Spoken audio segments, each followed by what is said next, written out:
जनवार्तामध्ये आपल्या सर्वांचं स्वागत। सर्वात प्रथम पाहूयात ठळक बातम्या। संगणक आणि पुस्तक यांच्यातील रेषा पुसट होत असून ज्ञान प्रसाराची माध्यमे प्रभावी झाली आहे, लेखक नाट्य दिग्दर्शक सतीश आळेकर यांचं मत।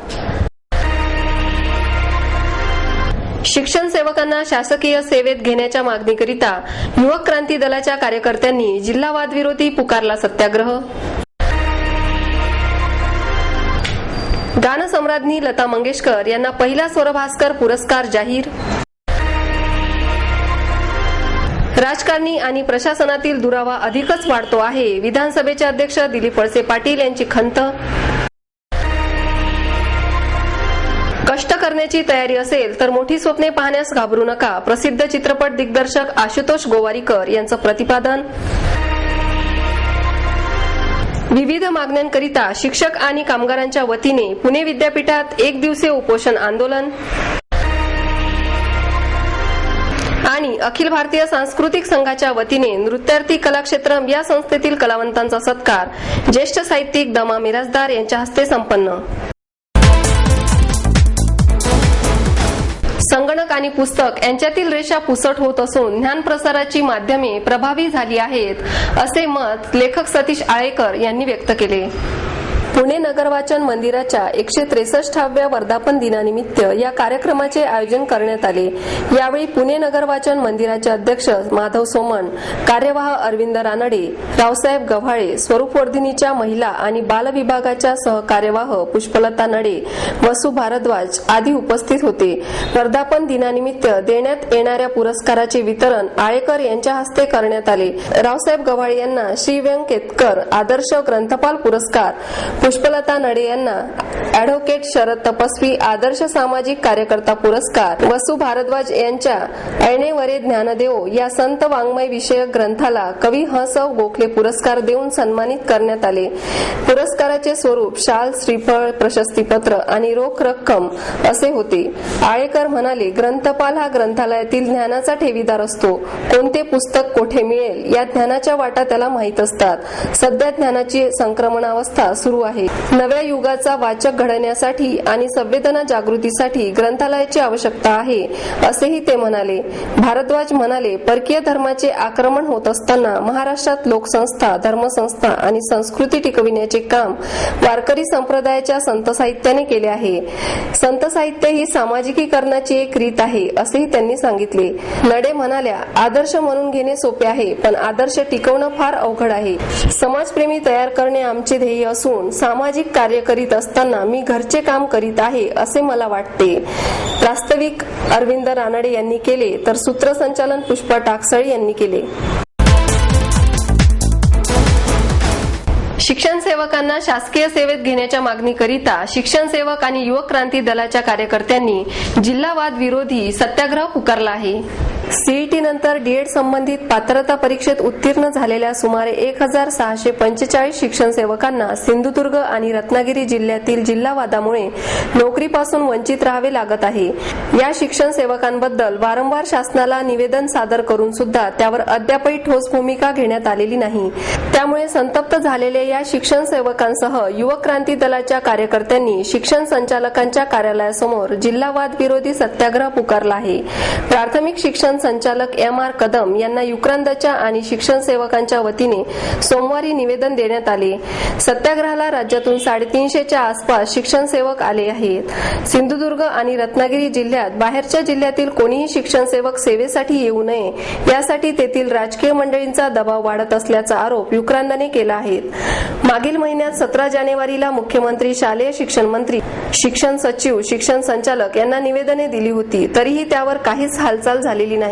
सिंधुदुर्ग आणि रत्नागिरी जिल्ह्यात मुलाखतीसाठी गेलेल्या शिक्षण सेवकांवर हल्ला केला होता, तरीही शासनाने त्याकडे गांभीर्याने पाहिले नसल्याचा आरोप युक्रांत आणि शिक्षण सेवकांनी केला आहे।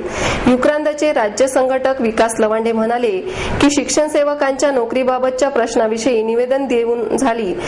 शालेय शिक्षण मंत्री राजेंद्र दर्डा, मुख्यमंत्र्यांचे सचिव नितीन करीर यांची देखील भेट घेण्यात करण्यात आली, तरीही शिक्षण सेवकांच्या प्रश्नांबाबत टाळाटाळ केली जात आहे.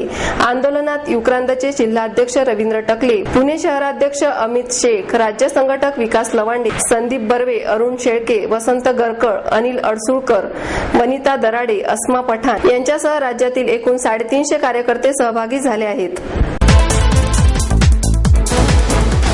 गानसम्राज्ञी लता मंगेशकर यांना पहिला स्वरभास्कर पुरस्कार जाहीर करण्यात आला.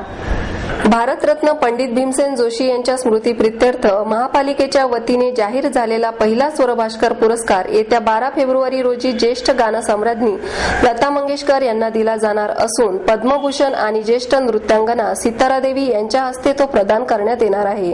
महापौर मोहनसिंग राजपाल, महापालिकेतील विरोधी पक्षनेते आबा बागुल यांनी सोमवारी पत्रकार परिषदेत ही माहिती दिली.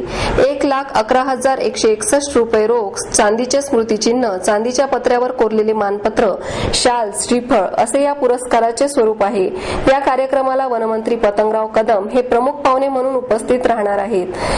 महापालिकेचे हे हीरक महोत्सवी वर्ष असल्याने 1,11,161 रुपये अशी रक्कम पक्षनेत्यांनी ठरविल्याचे राजपाल यांनी सांगितले. पंडितजींच्या 90व्या जयंतीनिमित्त महापालिकेच्या वतीने 3 दिवसाच्या सांस्कृतिक महोत्सवाचे आयोजन करण्यात येणार असून समारोपाच्या दिवशी पुरस्काराचे वितरण करण्यात येणार आहे. स्वरभास्कर पुरस्कार आणि संगीत महोत्सव दरवर्षी आयोजित करण्यात येणार असून त्यासाठी दरवर्षी अंदाजपत्रकात तरतूद करण्यात येईल असे राजपाल यांनी सांगितले. आपल्या सर्वांच्या परिचित लता दीदी उर्फ लता मंगेशकर यांना देण्यात येणार आहे आणि त्यामागची कल्पना अशी आहे की गेली 60 वर्ष ज्यांनी आपल्या मधुर आवाजाने सबंध भारतवर्षामध्ये जगाला मोहिनी घातलेली आहे, असा या लता दीदींचा सन्मान करणे हे आमच्यासाठी गौरवशाली आहे. म्हणून पहिला पुरस्कार आम्ही त्यांना दिला. राजकारणी आणि प्रशासनातील दुरावा अधिकच वाढतो आहे अशी खंत विधानसभेचे अध्यक्ष दिलीप वळसे पाटील यांनी व्यक्त केली. राजश्री प्रकाशनच्या वतीने पोलीस निरीक्षक अशोक इंदलकर लिखित लेफ्ट राईट या पुस्तकाच्या दुसऱ्या आवृत्तीचे आणि केंद्रीय कृषी मंत्री शरद पवार यांचे 1978 पासून स्वीय सहाय्यक असलेल्या वसंतराव खेर यांनी लिहिलेल्या राजकारणाच्या महासागरातील दीपस्तंभ या पुस्तकाचे प्रकाशन दिलीप वळसे पाटील यांच्या हस्ते करण्यात आले.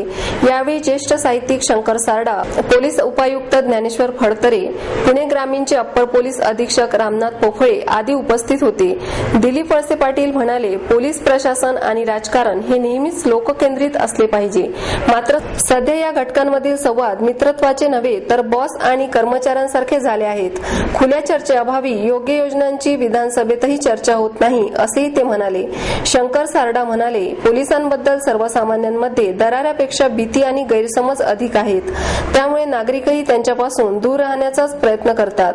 नागरिकांशी मित्रत्वाचे नाते निर्माण करण्यासाठी पोलिसांनी विविध माध्यमांद्वारे लोकांपर्यंत पोहोचले पाहिजे असेही त्यांनी सांगितले. प्रशांत काळे यांनी सूत्रसंचालन केले तर अशोक इंदलकर यांनी प्रास्ताविक केले. कष्ट करण्याची तयारी असेल तर मोठी स्वप्ने पाहण्यास घाबरू नका असे प्रतिपादन प्रसिद्ध दिग्दर्शक आशुतोष गोवारीकर यांनी केले. सूर्यदत्ता ग्रुप ऑफ इन्स्टिट्यूटच्या वतीने आशुतोष गोवारीकर यांना गोवा राज्याचे राज्यपाल शिविंदर सिंग सिद्धू यांच्या हस्ते सूर्यदत्ता राष्ट्रीय पुरस्कार प्रदान करण्यात आला. यावेळी वनराईचे अध्यक्ष डॉक्टर मोहन धारिया, संस्थेचे संचालक प्राध्यापक डॉक्टर संजय चोरडिया, सुषमा चोरडिया उपस्थित होते. विद्यावाचस्पती डॉक्टर शंकर अभ्यंकर, ज्येष्ठ शिक्षणतज्ञ डॉक्टर अरुण निगवेकर, ज्येष्ठ शास्त्रीय गायक उस्ताद मोहम्मद दिलशान खान, परवीन सुलताना, ज्येष्ठ विधिज्ञ एस के जैन यांना सूर्यदत्ता जीवन गौरव पुरस्कार तर अर्थतज्ञ शुभलक्ष्मी पानसे, कॉस्मॉस बँकेचे उपाध्यक्ष कृष्णकुमार गोयल, शल्यचिकित्सक डॉक्टर शैलेश पुनतांबेकर, शास्त्रज्ञ डॉक्टर सय्यद मकबूल अहमद यांना यावेळी सूर्यदत्ता राष्ट्रीय पुरस्कार प्रदान करण्यात आला. यावेळी बोलताना आशुतोष गोवारीकर म्हणाले, कष्ट करण्याची तयारी आणि चिकाटी असूनही आज अनेक जण स्पर्धेत मागे राहतात, कारण ते परिणामांचीच चिंता करण्यात वेळ घालवतात. परिणामांची चिंता न करता कृती करीत राहणे हीच यश मिळवण्याची पहिली पायरी असते असेही ते म्हणाले. डॉक्टर शंकर अभ्यंकर म्हणाले, हिंदुस्थानी संस्कृतीमध्ये गुरु शिष्य परंपरा मोठी आहे. गुरूंची शिकवण कायमच शिष्यांना पाय जमिनीवर ठेवण्यास मदत करते. त्यामुळे विद्यार्थ्यांनी गुरुचा आणि त्यांच्या शिक्षणाचा कधीही विसर पडू देऊ नये. स्नेहल चोरडिया आणि निलेश नहार यांनी सूत्रसंचालन केले. विविध मागण्यांकरिता शिक्षक आणि कामगारांच्या वतीने पुणे विद्यापीठात एक दिवसीय उपोषण आंदोलन करण्यात आले. राष्ट्रीय बाल्मिकी सेना प्रणीत राष्ट्रीय कामगार सेना पुणे विद्यापीठ शाखेच्या वतीने माननीय कुलगुरू यांच्या कार्यालयासमोर विविध मागण्यांसाठी एक दिवसीय उपोषण आंदोलन करण्यात आले. या आंदोलनावेळी राष्ट्रीय कामगार सेनेचे राष्ट्रीय अध्यक्ष राजेंद्र सिंहजी छाजछिडक यांच्या मार्गदर्शनाखाली कामगार सेनेचे केंद्रीय महासचिव पुरणचंद बिडलान आणि ताडीवाला रोड शाखा अध्यक्ष उत्तम सायसर यांनी एक दिवसीय उपोषण केले. या उपोषण आंदोलनादरम्यान राजेंद्र सिंह छाजछिडक यांची पुणे विद्यापीठात सिनेट सदस्य या पदावर त्वरित नियुक्ती करण्यात यावी. पुणे विद्यापीठात उपरोक्त संघटनेच्या कार्यालयासाठी त्वरित जागा देण्यात यावी. पुणे विद्यापीठात जगद्गुरू महर्षी वाल्मिक स्वामी अध्यासन निर्माण करण्यात यावे. पुणे विद्यापीठात सर्व सेवकांना कमीत कमी 5 लाखांचा किंवा जास्तीत जास्त 10 लाखांचा हेल्थ इन्शुरन्स करण्यात यावा इत्यादी विविध मागण्या विद्यापीठ प्रशासनाकडे करण्यात आल्या. राष्ट्रीय कामगार सेनेच्या या मागण्यांवर योग्य ती कारवाई करण्यासंदर्भातील पत्र दिनांक 30 एप्रिल 2010 रोजी राज्यपालांकडे सहसचिव विकासचंद्र रस्तोगी यांनी पुणे विद्यापीठाचे कुलगुरू यांना पाठविले होते.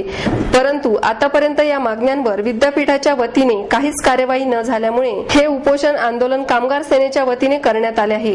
यानंतरही जर विद्यापीठाच्या वतीने काही कार्यवाही न झाल्यास येत्या 15 फेब्रुवारी 2011 रोजी राज्यपाल कार्यालयासमोर उपोषणास बसण्याचा इशाराही राष्ट्रीय कामगार सेनेच्या वतीने देण्यात आला.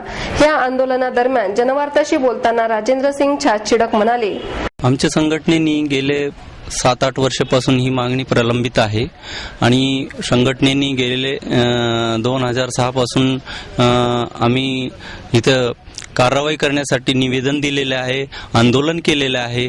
परंतु इथं जे शासन आहे, जे प्रशासन आहे, त्यांची झोपच उघडत नाही आणि इथं एवढी मोठा भ्रष्टाचार आहे.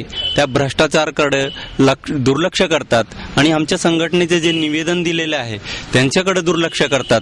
म्हणजे आमची संघटना जी आहे वाल्मिकी समाजाच्या माध्यमातून निर्माण झालेली आहे आणि कामगारांची संघटना आहे. कामगारांचा प्रत्येक प्रश्नाला हात घालते. परंतु इथं जे कुलगुरू येतात ते लक्ष देत नाही. इथं जे रजिस्टर आहे ते बाहेरचे विद्यापीठाचे आहे. या विद्यापीठाचे रजिस्टर नाही आहे, या विद्यापीठाचे कुलगुरू नाही आहे. म्हणून या विद्यापीठाला लुटून घ्यायचं आणि जायचं. 5 वर्षामध्ये जेवढं मिळतं तेवढं लुटून घ्यायचं आणि जायचं. ह्या विद्यापीठाला फार भोंगळं करून टाकलं. आर्थिक परिस्थितीमध्ये ह्या विद्यापीठाला एकदम भोंगळं करून टाकले. इथं सिनेट सदस्यासाठी आमच्या संघटनेच्या राष्ट्रीय अध्यक्षाला नियुक्त करण्यासाठी राज्यपालांनी शिफारस केलेली आहे. पण राज्यपालांनी पत्र पाठवलेलं आहे. पर त्या पत्रावर राज्यपालाचं पत्रावर पण दुर्लक्ष केलेलं आहे. त्याच्या पण कारवाई करत नाही, त्याच्यावर नियुक्ती करत नाही. अखिल भारतीय सांस्कृतिक संघाच्या वतीने नृत्यार्थी कलाक्षेत्रम या संस्थेतील कलावंतांचा सत्कार ज्येष्ठ साहित्यिक द मा मिरासदार यांच्या हस्ते करण्यात आला. यावेळी संघाच्या अध्यक्षा रत्ना वाघ, सचिव हेमंत वाघ, साहित्यिक श्याम बुरके, प्राध्यापक अतुल कुलकर्णी आणि प्रिया वैद्य उपस्थित होते. महाराष्ट्राने सर्व क्षेत्रात बाजी मारून आपले प्रभुत्व सिद्ध केले असताना नृत्यार्थी कलाक्षेत्रम या संस्थेने ओरिसातील कटक येथे झालेल्या अखिल भारतीय बहुभाषिक नृत्य नाट्य स्पर्धेत सुवर्ण पदकासारखा सर्वश्रेष्ठ पुरस्कार मिळवून अटकेपार झेंडा रोवला आहे, असे मत ज्येष्ठ साहित्यिक द मा मिरासदार यांनी व्यक्त केले. बुरके म्हणाले, अखिल भारतीय सांस्कृतिक संघाने अनेक कलावंतांना राष्ट्रीय आणि आंतरराष्ट्रीय पातळीवर कला सादर करून देण्याची संधी उपलब्ध करून दिली आहे. त्यातून राष्ट्रीय एकात्मता घडविण्याचे काम त्यांच्या हातून झाले आहेत. यावेळी महाराष्ट्राच्या संस्कृतीचे दर्शन घडविणाऱ्या 20 प्रकारांच्या कलांचे सादरीकरण करण्यात आले. सूत्रसंचालन संजय भुजबळ यांनी तर आभार हेमंत वाघ यांनी मानले.